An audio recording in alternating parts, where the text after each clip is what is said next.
offer $5 to anyone who can name the westernmost province of Canada or the Canadian national animal. Wait, can you repeat the question? So the westernmost province of Canada or the name of the national animal. Okay. Anyone? It's not the moose. It's the North American beaver. Beaver. Yes. From Ruth. You can have it. That's worth about $3.50. And something I didn't share in my intro speech that you might find interesting is that I'm a dual citizen of Canada in addition to the United States. And this picture was taken in British Columbia on property that is next to a lake that actually has an active beaver lodge. So, but more importantly, this picture represents memories of childhood adventure, and to better explain why, I will be sharing who's in the photo, what happened that day, and why Canada is an especially memorable place to visit as a child. And so first, I'll tell you who's in the picture.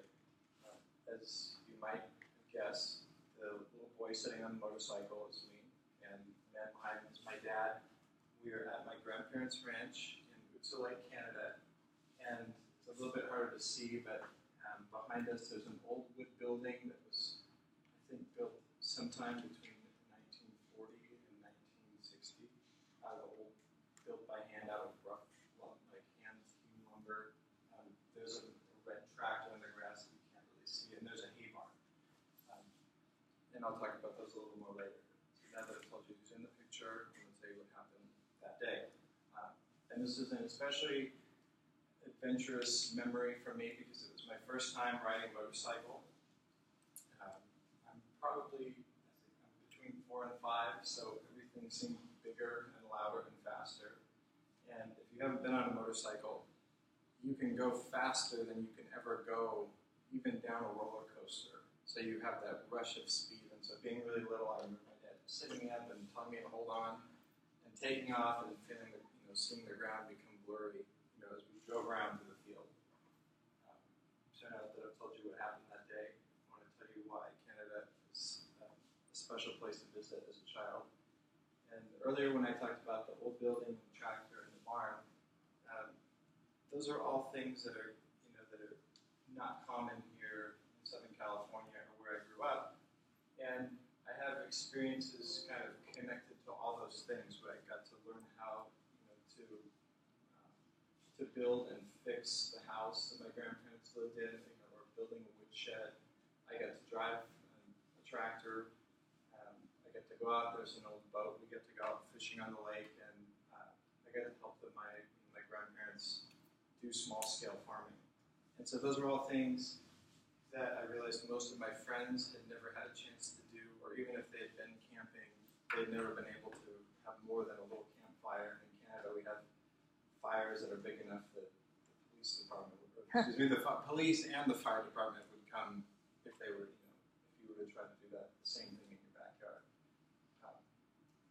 So those things have always stayed with me. I hold them dear in my memory, and I hope that by sharing who's in the picture, what happened that day, and what makes Canada a special place, you will agree with me that this picture is a good way to represent memories of childhood adventure. Thank you.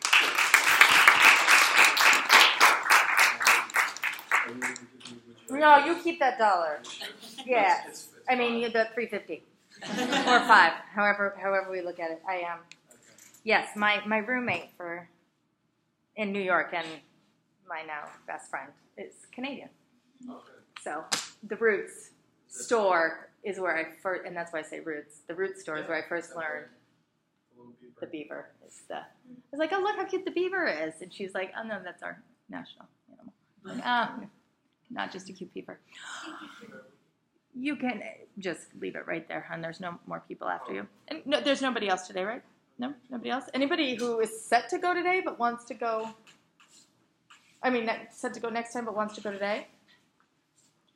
No. Okay. If